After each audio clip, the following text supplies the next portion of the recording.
Que alegria estarmos de volta com mais um programa Encontro com a Palavra. O que fazemos quando o mundo, a carne ou o diabo nos coloca em um beco sem saída? O que acontece quando somos levados até o limite da nossa resistência? Hoje veremos algumas razões bíblicas para o sofrimento e qual deve ser a nossa atitude em relação a essas situações difíceis que alguns chamam de tempestades da vida. Talvez devêssemos lembrar que uma hora ou outra todos nós passaremos por tempestades, mas Deus tem um propósito para elas. É o que estudaremos agora. Gostaria de passar mais algum tempo considerando a questão do sofrimento abordado no livro de Jó. Vamos nos deparar com esse assunto muitas vezes durante o nosso estudo da Bíblia, aqui no Encontro com a Palavra. O Dr. Dick Woodward escreveu um livrinho chamado 30 Razões por que Deus Permite que o Seu Povo Sofra. Nesse estudo, o Dr. Dick Woodward nos dá algumas passagens bíblicas que veremos no estudo de hoje. Entre as 30 passagens citadas que falam do sofrimento, esta é muito importante. Está na segunda carta aos Coríntios, capítulo 6. Nesse capítulo, Paulo afirma que o sofrimento é como um seminário ordenado por Deus, através do qual Deus treina ministros qualificados. Quando Paulo usa a palavra ministro, ele não está se referindo a um oficial ou autoridade da igreja, ele está se referindo ao ministro que todo crente deveria ser. Em outra carta, Paulo diz que o propósito da igreja é aperfeiçoar os santos para o trabalho no ministério. Quando ele usa a palavra santo, está se referindo àquele que é separado e segue a Jesus Cristo. Ele afirma em Efésios, capítulo 4, verso 12, que o nosso propósito quando nos reunimos em nossas igrejas é aperfeiçoar os santos para o trabalho do ministério. Efésios 4:12 está nos dizendo que o trabalho do ministério não é responsabilidade de alguns profissionais, mas dos santos, ou do que chamamos hoje de leigos. Sabe, eu acredito que Deus queira fazer sua obra através dos leigos. É por isso mesmo que tenho esse compromisso de trabalhar com os leigos. Sim, trabalhar com os leigos no estudo da Bíblia Sagrada. Se leigos puderem desenvolver um conhecimento das Escrituras para fazer a obra de Deus, eles serão as pessoas que ele procura para realizá-la. Foi nesse contexto que Paulo usou a palavra ministério. Como é que você sabe que é um ministro? Paulo afirma que Deus usa o sofrimento para nos equipar para o ministério. Não damos motivo de escândalo a ninguém, em circunstância alguma, para que o nosso ministério não caia em descrédito. Ao contrário, como servos de Deus, recomendamo-nos de todas as formas, em muita perseverança, em sofrimento, privações e tristezas, em açoites, prisões e tumultos, em trabalhos árduos, noites sem dormir e jejuns. De acordo com Paulo, quando Deus quer nos tornar ministros, Ele permite que tempestades caiam sobre nossas vidas, porque é com esse tipo de experiência que você e eu provaremos que somos ministros de Jesus Cristo. De acordo com Paulo, a questão mais importante quando você se encontra no meio de uma tempestade é a sua resposta à situação. No versículo 6, Paulo ensina como reagir às pressões. Ele diz que devemos responder em pureza, conhecimento, paciência e bondade. Nos versículos 6 e 7, ele ensina onde conseguirmos os recursos espirituais para responder corretamente às pressões das provações. Ele diz assim, no Espírito Santo e no amor sincero, na palavra da verdade e no poder de Deus, com as armas da justiça, quer de ataque, quer de defesa. Nos versículos 8 a 10, ele diz qual é o resultado dessa resposta às tempestades da vida, usando esses recursos. Por honra e por desonra, por difamação e por boa fama, tidos por enganadores sendo verdadeiros, como desconhecidos apesar de bem conhecidos, como morrendo, mas eis que vivemos, espancados, mas não mortos, entristecidos, mas sempre alegres, pobres, mas enriquecendo muitos outros, nada tendo, mas possuindo tudo. Tudo isso é a descrição do seminário onde Deus produz ministros através de quem pode realizar sua obra. No centro da descrição de Paulo você descobre o tema do sofrimento e a importância do seu papel na preparação para o ministério. A passagem do livro de Lamentações diz: é bom que o homem suporte o jugo enquanto é jovem. Sabe, parece que você só será qualificado como ministro se sofrer. Essa passagem me faz lembrar da história do capítulo 11 do Evangelho de João. Jesus amava duas irmãs e seu irmão chamado Lázaro. Ele estava a 4 dias de caminho de distância de Betânia, lugar onde seus amigos viviam. Quando Jesus soube que Lázaro estava doente e prestes a morrer, deliberadamente ele permaneceu onde estava. Ele não foi imediatamente a Betânia. Parece óbvio que Jesus permitiu a provação da doença e da morte para entrar na vida daquelas 2 irmãs e de seu irmão Lázaro, a quem ele muito amava. Aparentemente, quando finalmente chegou a Betânia, Jesus esperava que as irmãs tivessem a resposta certa para aquela provação. O capítulo 11 do Evangelho de João é uma versão compacta do livro de Jó. Essas 2 irmãs eram muito diferentes uma da outra. A primeira, Marta, corre para se encontrar com Jesus e lhe diz: Senhor, se estivesses aqui, meu irmão não teria morrido. Não sabemos o tom que Marta usou para dizer isso, mas parece que foi como se ela tivesse dito: agora não adianta mais. Onde é que o senhor estava? A outra irmã, Maria, era bem diferente de Marta. Apesar de Maria usar as mesmas palavras, quando fica sabendo que o Senhor havia chegado, ela vai até ele e também diz: Senhor, se estivesses aqui, meu irmão não teria morrido. Mas lemos que ela cai aos pés de Jesus e então diz, caída aos pés de Jesus: Senhor, se estivesses aqui, meu irmão não teria morrido. Jesus queria que essas 2 irmãs tivessem a resposta certa à tempestade da doença e da morte. Jesus obteve a resposta de Maria quando ela caiu aos seus pés e, em outras palavras, disse: Senhor, eu aceito a morte do meu irmão. O Senhor não estava aqui, mas tudo está certo porque o Senhor sabe. Essa Maria é citada várias vezes nos evangelhos e está sempre aos pés de Jesus. Na primeira vez em que ela aparece, está sentada aos pés de Jesus ouvindo seus ensinamentos. Foi dessa vez que sua irmã reclamou que Maria deveria ir ajudá-la com o serviço da casa. Jesus disse a Marta: Marta, Marta, você está preocupada e inquieta com muitas coisas. Maria escolheu a boa parte, e esta não lhe será tirada. Essa mulher, Maria, estava aos pés de Jesus, ouvindo sua palavra. No texto da morte de Lázaro, ela está aos seus pés, aceitando sua vontade. No capítulo seguinte, o capítulo 12 do Evangelho de João, ela está aos pés do Senhor adorando-o. Para resumir o ensinamento do exemplo de Maria no Evangelho de João, capítulo 11, observamos primeiro que temos um problema e a resposta para ele. Nesse caso, o relacionamento certo com Jesus. O tipo certo de relacionamento com Jesus também é uma fonte que capacita Maria a responder corretamente à tempestade que enfrentava. Jesus resgata essas 2 irmãs da tempestade. Ele ressuscita Lázaro. Outro importante texto sobre sofrimento está no Velho Testamento, no livro de Isaías, capítulo 40, versículos 3 a 5. Isaías foi o profeta dos profetas. Você verá isso quando os estudarmos. De acordo com Jesus, João Batista foi o maior profeta que já existiu e ele pregava os sermões de Isaías. A maioria de nós pregadores usa grandes sermões de outros pregadores em nossas pregações, não é mesmo? Temos um precedente nesse plágio, já que João Batista pregava os sermões de Isaías e Jesus disse que ele era o maior pregador que já existiu. Muitos pastores me escrevem e dizem que estão usando minha mensagem. Bom, isso é maravilhoso. Louvado seja Deus por isso, porque para início de conversa, grande parte de tudo, não é meu. Bom, mas o grande sermão que João Batista pregava era o registrado no livro de Isaías, capítulo 40, versículos 3 a 5. Lucas, capítulo 3, versos 1 ao 6, descreve João Batista pregando o sermão de Isaías.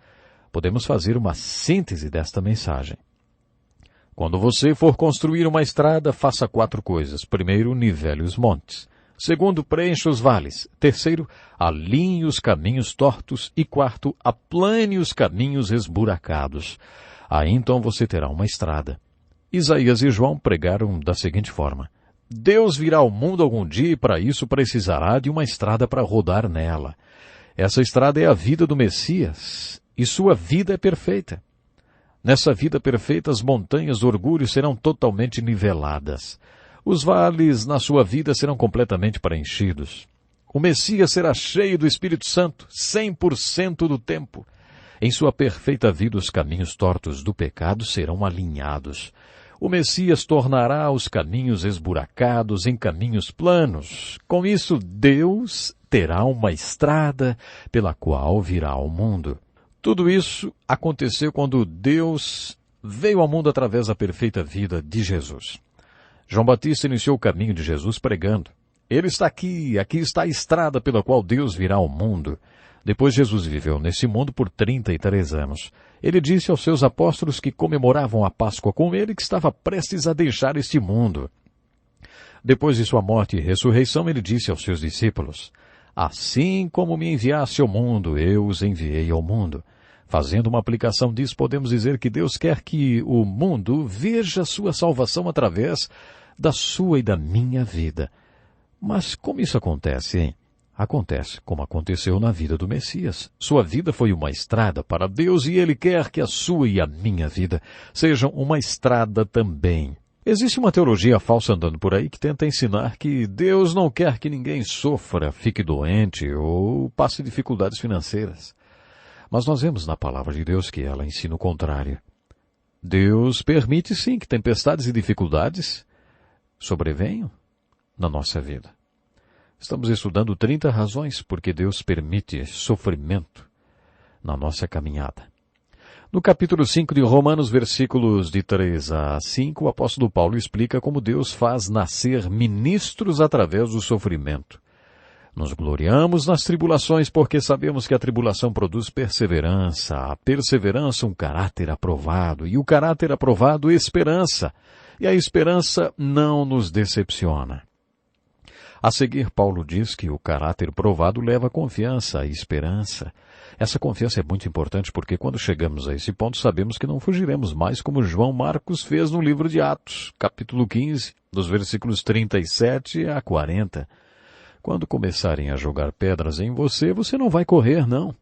Em minhas visitas a missionários pelo mundo, tenho encontrado entre eles uma característica muito importante que é a perseverança. Será que você iria para um fim de mundo e ficaria lá por 15 ou 20 anos? Você faria da sua vida uma estrada entre um povo hostil para que Deus chegasse àquelas vidas através de você, através dessa sua estrada? Para que isso seja realidade, uma das coisas que você mais precisa é a perseverança, a capacidade de continuar e continuar sempre. Segundo Paulo, Deus usa o sofrimento para produzir essa característica em sua vida, uma característica que a maioria dos missionários tem. Geralmente a palavra grega para perseverança é hupomone, composta das palavras em grego para tolerar e sob. Enquanto a pessoa fraca corre, a pessoa com caráter provado tolera, mesmo vivendo sob estresse, pressão, perigo. De acordo com Paulo, é necessário que você sofra, porque o sofrimento produz perseverança, a perseverança produz caráter, e o caráter dá a você confiança. O tipo de confiança que o impede de correr quando as coisas ficam difíceis e que dá a graça para tolerar tudo mesmo sob estresse e perigo. Gostaria de ver rapidamente mais algumas passagens da Bíblia que falam sobre sofrimento. Em Filipenses 3:10, o apóstolo Paulo escreve: Quero conhecer Cristo, o poder da sua ressurreição e a participação em seus sofrimentos, tornando-me como ele em sua morte para, de alguma forma, alcançar a ressurreição dentre os mortos. Paulo está falando sobre um princípio cristão muito importante de dar a vida. Ele está falando sobre o poder da ressurreição de Jesus Cristo, o mesmo poder que levantou Jesus dos mortos. Paulo diz que é possível para você e para mim conhecer e experimentar o poder da ressurreição. Paulo aprendeu com a própria vida que a única maneira de experimentar esse grande poder é aprender o que significa sofrer. Parece que não existe outro jeito, hein? Na mesma linha de pensamento, Paulo escreve na segunda carta aos Coríntios, capítulo 4, assim: Temos esse tesouro em vasos de barro para mostrar que este poder que a tudo excede provém de Deus e não de nós. De todos os lados somos pressionados, mas não desanimados. Ficamos perplexos, mas não desesperados. Somos perseguidos, mas não abandonados, abatidos, mas não destruídos. Trazemos sempre em nosso corpo o morrer de Jesus, para que a vida de Jesus também seja revelada em nosso corpo. Paulo usa a figura do vaso terreno para falar do nosso corpo.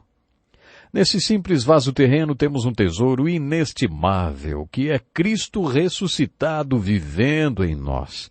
Deus quer que o mundo saiba que nestes simples vasos, alguns até rachados, há um grande tesouro. Como Deus revela ao mundo esse tesouro nestes simples vasos de barros que nós somos, permitindo que venha a pressão sobre simples potes de argila? Não é muito lisonjeio para nós falar assim, mas é o que essa metáfora está dizendo. O que Deus quis mostrar com a história da vida de Paulo e seu ministério para a nossa vida? Ora, o grande tesouro que viveu no vaso terreno de Paulo. Apesar do tema principal da segunda carta aos Coríntios ser o ministério e como ministros são produzidos, Paulo tem muito a nos falar sobre sofrimento. Por isso não desanimamos, embora exteriormente estejamos sendo renovados dia após dia, pois os nossos sofrimentos leves e momentâneos estão produzindo para nós uma glória eterna que pesa mais do que todos eles. Assim fixamos os olhos não naquilo que se vê, mas no que não se vê. Pois o que se vê é transitório, mas o que não se vê é eterno. Nesse trecho, Paulo está dizendo algo muito semelhante ao que disse no texto que citamos anteriormente, e vai além. Quando comecei o estudo dos livros poéticos, referi-me a estes versículos escritos por Paulo. Todos nós temos o homem exterior e o homem interior. Nosso homem exterior é nosso corpo. Nosso corpo é tangível, visível. A nossa parte física. A nossa parte mais importante não é o homem exterior, mas o homem interior. Deus quer que percebamos que algumas vezes Ele permitirá o sofrimento ou desgaste do nosso homem exterior. Mas enquanto experimentamos esse desgaste, nosso homem interior recebe novas forças todos os dias. Deus quer que demos valor não para o visível, o homem exterior, mas para o homem interior. Não para a parte temporal, mas a parte de nós que é eterna e permanente. O autor do livro de Hebreus, no capítulo 12, vai um pouco mais além nesse pensamento e cita o profeta Ageu. Ainda uma vez abalarei não apenas a terra, mas também o céu. O autor de Hebreus afirma que quando Ageu diz que Deus abalará a terra, ele quis dizer que as coisas que são firmes serão abaladas. As palavras ainda mais uma vez indicam a remoção do que pode ser abalado, isso é, coisas criadas de forma que permaneça o que não pode ser abalado. Portanto, agora que estamos recebendo um reino inabalável, sejamos agradecidos e assim adoremos a Deus de modo aceitável, com reverência e temor. Com tudo isso, Deus está dizendo que as realidades espirituais são realidades eternas. O povo de Deus deve saber valorizar as realidades eternas. Permitindo o desgaste dos nossos corpos, do visível e temporal, Deus está tentando nos fazer ver que o mais importante é o invisível e eterno. Um dia Deus nos mostrará essa realidade, porque tudo que é tangível, material, físico e visível na terra será destruído. Ageu, o autor do livro de Hebreus, e também Pedro, na sua segunda carta, no capítulo 3, disseram a mesma coisa. Pedro escreveu, os céus desaparecerão com um grande estrondo, os elementos serão desfeitos pelo calor e a terra, e tudo que nela há será desnudada. Pedro está perguntando, qual deve ser sua atitude diante do fato de que tudo que é tangível será destruído? Será que vai sobrar alguma coisa? Você possui algo na sua vida que seja inabalável? Se você é um cristão que nasceu de novo, então você é parte de um reino e não pode ser abalado. Mas qual parte pode ser abalada e qual parte é inabalável? A parte material e tangível, essa pode ser abalada. A parte inabalável é a espiritual e intangível. O autor do livro de Hebreus aprofunda o assunto. Deus é fogo consumidor, o que significa que Deus quer queimar em nós tudo aquilo que é contrário à natureza dele. Através do sofrimento, nós experimentamos o fogo consumidor de Deus que queima tudo aquilo que é contrário à sua natureza. A natureza de Deus é essencialmente espiritual. Deus quer nos preparar para o estado eterno no qual existiremos com Ele para sempre. Em Gálatas, capítulo 6, Versículos 7 e 8, Paulo dá uma explicação para o sofrimento que não gostamos de ouvir. Ele diz que às vezes nós mesmos trazemos sofrimentos para a nossa vida. Não se deixe enganar, ele fala, de Deus não se zomba, pois o que o homem semear, isso também ceifará. Quem semeia para a sua carne, da carne colherá destruição, mas quem semeia para o Espírito, do Espírito colherá a vida eterna. Paulo não escreveu essas palavras para os pecadores, mas para os crentes. Isso quer dizer que, como pessoas espirituais, podemos semear no jardim de nossas vidas coisas espirituais e colher vida. Ou podemos semear na carne e colher corrupção. Muitas vezes sofremos porque fazemos as escolhas erradas, porque pecamos. E há consequências para o pecado.